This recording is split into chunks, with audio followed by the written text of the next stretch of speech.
This is walking in from the front door at 5845 Cleveland. This one's listed at $445. It's 3-bedroom, 2.5 bath. It has a 2-car garage. Brand new construction, was built in 2025, never been lived in. It is on 1 acre of land in GU1 zoning. It's not in a flood zone, which is great. Some areas in Salcha are. It has radiant floor heat and like a combination of radiant and baseboard heat. Log home. It does have a metal roof. It's on a poured concrete foundation. This is the living room. Great windows. You're gonna have a lot of natural light in here. That's out to the, like that little front deck.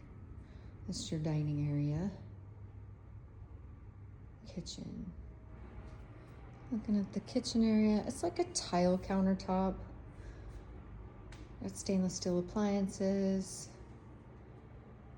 It does have a really nice floor plan. I like the floor plan of this house. Pantry's right there.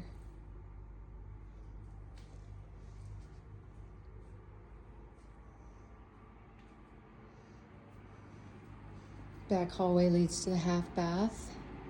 One thing I do want to show, it's 30 below. This is quite extreme though.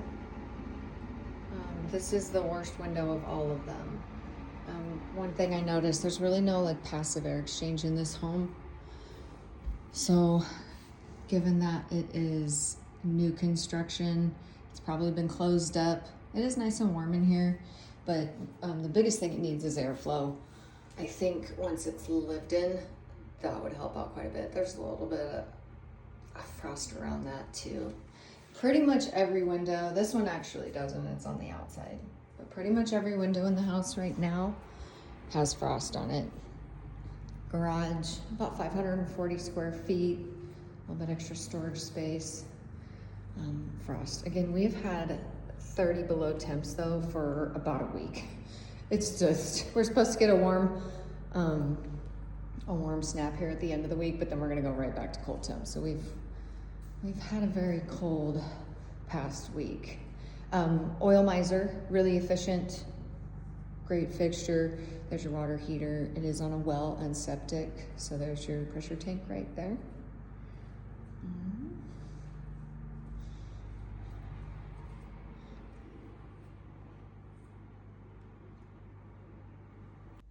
Just at the top of the landing, beautiful staircase. I mean, everything is absolutely beautiful in this home. This is like just a little like bonus space right here. It's quite large.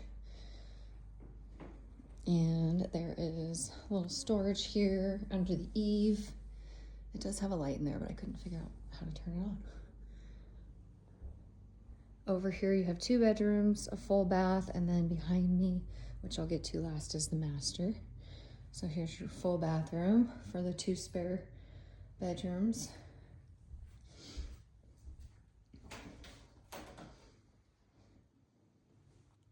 Good sized bathroom too. This is just a single vanity, but you could go a little bit wider and do a double vanity if you wanted to. Come back out to that bonus room. That is the master. But we'll go back here and check out the spare rooms. Do have the, the angled roof line in here. However, they're pretty good sized rooms. You could easily fit a queen size bed in both of the spare rooms.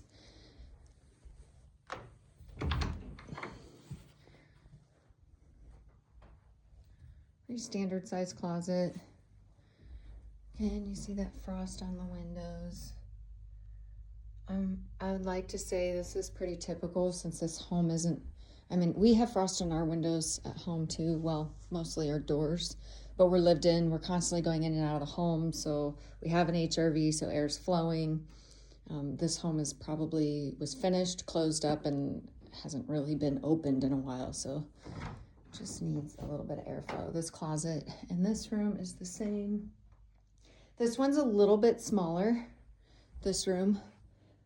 So You could still easily fit a queen. You'd probably want to put it over there. So, you know, if you sat up in bed, you just want to watch your head. But this would be a great room for, you know, a kid or a nursery or an office. Again, utilizing, that's actually quite a big space, utilizing some of that eave storage space. And it's not, these are warm, so they're not cold storage. Yeah, everything's just really pretty to look at. This is the master. Good size room. You could fit a king size bed in here, no problem, if you kind of had it on that wall, or I don't know if you like to put it in front of the window. So upstairs has the baseboard heater. Downstairs is radiant. Walk-in closet.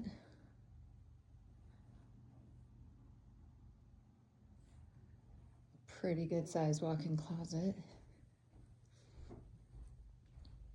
And you have the master bathroom. Nice vaulted ceilings, tongue and groove on the ceilings. Everything is also really nicely done, like finish-wise. I haven't seen anything crazy so far. It all looks really nice. Really, the only thing that I've seen so far is just the frost on the windows, but I wouldn't be overly alarmed about that. They've kept the heat, so there's multiple zones in the house. Upstairs zone, they've got it at 62. It's pretty comfortable in here. My feet are cold, but I'm always cold. I'm coming down the stairs. Give you a little view this way. A few cool features in the kitchen. They do have some of those large, like oversized drawers, as opposed to a base cabinet. They have the butcher block counter up here, and then like some bar seating right here. And just, you know, really nice, cozy, open concept area. Overall thoughts on this home. It's beautiful. Like, that's obviously the first thing you notice, inside and outside. The outside is very inviting. Oh, so as I was coming down the neighborhood street, Cleveland has, I think there was 4 houses total. And actually, when I pulled up, I missed the house because it's quite dark and the sign is actually attached to the house, so I didn't see it right away. So I did, like, I turned around and then I turned around again. And the neighbor noticed. So the neighbors, she came up and was just double checking, like, to make sure I was supposed to be here. So, like, that's a good sign. Like, you know, people are vigilant out here. But again, there's only 4 houses. It's very quiet. It's not directly, like, adjacent to the Richardson Highway. This property, you're set back about two or three properties. Well, really, it's two properties you're set back, and then there's a big power line easement. So I really don't think highway noise is going to be too terrible. And there's tons of trees. It's a nice, narrow, maintained, somebody's obviously plowing it, street, so, but also quite private. They have cleared out kind of the front yard area. You have a nice big driveway, definitely space for like storing RVs or, you know, extra Alaska toys and all that stuff. Again, any concerns that I see on the property? Not necessarily. The windows and doors are a thing with the frost, but also, like, we're in a cold snap right now, so it's likely you're gonna get that anyways. I'm a little surprised they didn't do some sort of like passive air exchange in this property, like an HRV or anything like that. But again, if you're moving air through this house, you shouldn't really have much of an issue. And that could just be the issue right now, although I'm not an expert. So if you did want to move forward with this one, these would be great questions for the engineer.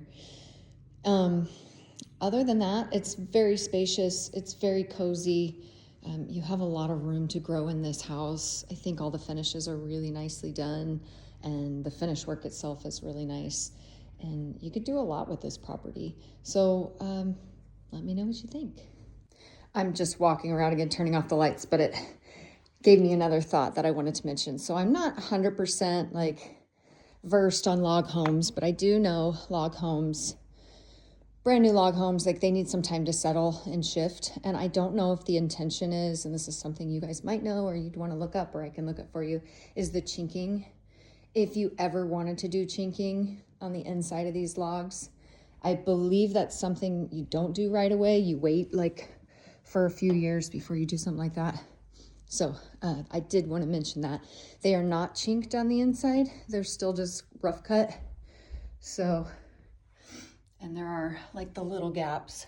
So that's why I think the home needs to settle for a few years before you can actually do that. Because I think if you just do it right away, then it'll settle and the chinking will crack, and then it would have just been a waste of money. So here's the outside. The truck is a little loud, but it's got this great wraparound porch.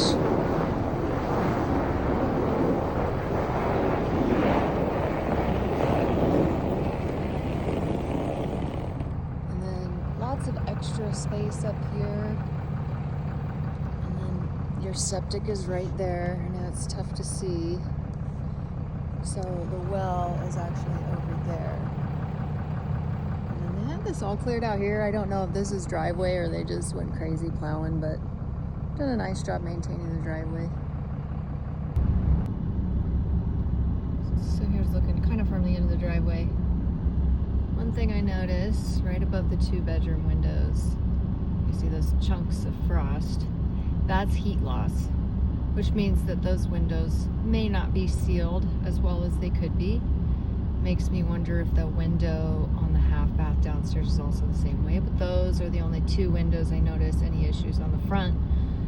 That's something that can be fixed. You know, in the summertime, you would just basically pull off that dark kind of border around it. That's like your J channel or whatever sort of trim they use, and you could just reseal them that way by using some sort of like